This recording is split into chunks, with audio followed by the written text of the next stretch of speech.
नमस्कार आप सभी लोगों को। मैं भैरव मेवारी अवेगनी डिफेंस एकेडमी हल्द्वानी से आप लोगों के बीच एक क्लास लेके आया हूँ। क्लास इस तरीके से है, आइए देखते हैं। सबसे पहले मैंने कुछ क्वेश्चन यहाँ पर करंट अफेयर के मेंशन किए हुए हैं जो इस प्रकार से है। करंट अफेयर में पहला क्वेश्चन है CAG, है ना, controller of attorney general, Bharat के नियंत्रक और महालेखा परीक्षक, इनका अपॉइंटमेंट राष्ट्रपति के द्वारा होता है, एक संवैधानिक पद होता है। वर्तमान समय में हमारे गिरीश चंद्र मुर्मू जी इस पद पर कार्यरत हैं, लेकिन आने वाले 20 नवंबर को वो इस पद से रिटायरमेंट हो जाएंगे और नए जो भारत के नियंत्रक और महालेखा परीक्षक नियुक्त होंगे वो होंगे के संजय मूर्ति। ठीक है। अगला सवाल है G20 की मेज़बानी वर्तमान समय में किस राष्ट्र के द्वारा की जा रही है। G20 की मेज़बानी वर्तमान समय में ब्राज़ील के द्वारा मेज़बानी की जा रही। कहने का मतलब ये है कि वर्तमान समय में जो जी शिखर सम्मेलन हो रहा है वो ब्राज़ील के शहर रियो डी जेनेरियो में हो रहा है। ठीक। अगला सवाल है उत्तराखंड में उपचुनाव किस विधानसभा सीट पर हो रहे हैं। उत्तराखंड की एक विधानसभा सीट है केदारनाथ विधानसभा सीट, जहां पर निवर्तमान जो विधायक थी उनकी डेथ हो जाने की वजह से वो सीट रिक्त हो गई थी। तो वर्तमान में आने वाली 20 तारीख को इस सीट पर क्या हो रहा है, उपचुनाव हो रहा है। ठीक। अगला है हरिणी अमर सूर्या कौन है। हरिणी अमर सूर्या जो है ये श्रीलंका की नवनिर्वाचित प्रधानमंत्री है। हमारा पड़ोसी देश है श्रीलंका। ठीक है। और हरिणी अमर सूर्या जो है वो इनकी जो पढ़ाई लिखाई है वो दिल्ली विश्वविद्यालय से, यानी कि दिल्ली हिंदी विश्वविद्यालय से इनकी 4 साल की पढ़ाई भारत में हुई है। ठीक है। अगला है विश्व व्यापार मेला का वर्तमान में आयोजन कहाँ हो रहा है। विश्व व्यापार मेले का आयोजन वर्तमान समय में नई दिल्ली में भारत मंडपम नई दिल्ली में हो रहा है, जिसमें उत्तराखंड की भी प्रदर्शनी लगी हुई है। उस मेले पर उत्तराखंड के पर्यटन मंत्री माननीय सतपाल महाराज जी भी इस मेले पर उपस्थित थे। ठीक है। उत्तराखंड की प्रदर्शनी में यहाँ की चीज़ों को बढ़ावा देने के लिए तो वहाँ पर एक प्रदर्शन किया गया है मेले में। तो ये थे आज के कुछ क्वेश्चन आंसर। इसी के साथ साथ मैं इसके नेक्स्ट कुछ पार्ट में हिंदी लेके आया हूँ, जिसमें आज हम अध्ययन करेंगे मुंशी प्रेमचंद्र जी के बारे में। मुंशी प्रेमचंद्र जी ने कौन कौन सी रचनाएं लिखी हैं, कौन कौन सी कहानियाँ लिखी हैं, कौन कौन से नाटक लिखे हैं, कुछ इनके बारे में विशेष परिचय के साथ आइए इसको देखते हैं।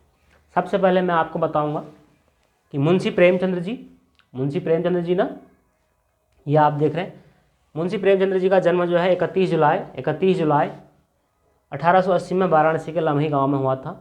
ठीक है। और इनकी मृत्यु जो है 8 अक्टूबर 1936 को हुई थी।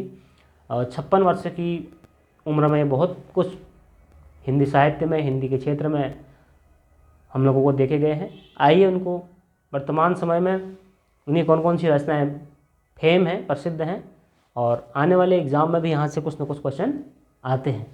सबसे पहले बात तो ये है कि मुंशी प्रेमचंद्र जी का जो बचपन का नाम था वो धनपत राय श्रीवास्तव था।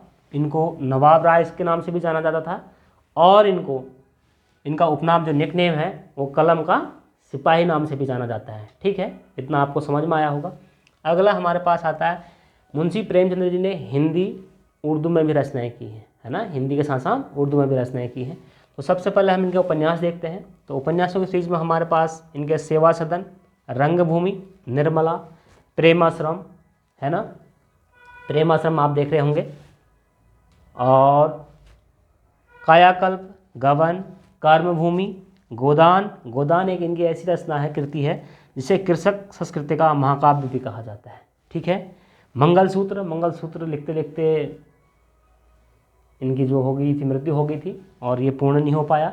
लेकिन मंगलसूत्र एक इनका ऐसा उपन्यास है जो अपूर्ण रहा। कभी एग्जाम में आ सकता है मुंशी प्रेमचंद्र जी की कौन सी रचना अपूर्ण है, तो मंगलसूत्र। और गोदान कृषक संस्कृति का महाकाव्य है, यानी कि किसान के बेस पर आधारित ये इनका क्या है, उपन्यास है। ठीक है। उसके बाद फिर हम देखते हैं कहानी का संग्रह कहाँ कहाँ किया गया है। कहानी का संग्रह प्रेम पचीसी, प्रेम प्रतिमा, प्रेम द्वादशी, समर यात्रा, मानसरोवर, कफन, ये इनकी क्या है, कहानियों का संग्रह है। उसी के साथ साथ नाटक में संग्राम, करबला, प्रेम की वेदी, ये 3 प्रमुख नाटक हैं। और कहानी में अगर हम देखा जाए तो सबसे पॉपुलर कहानी नमक का दरोगा। कौन?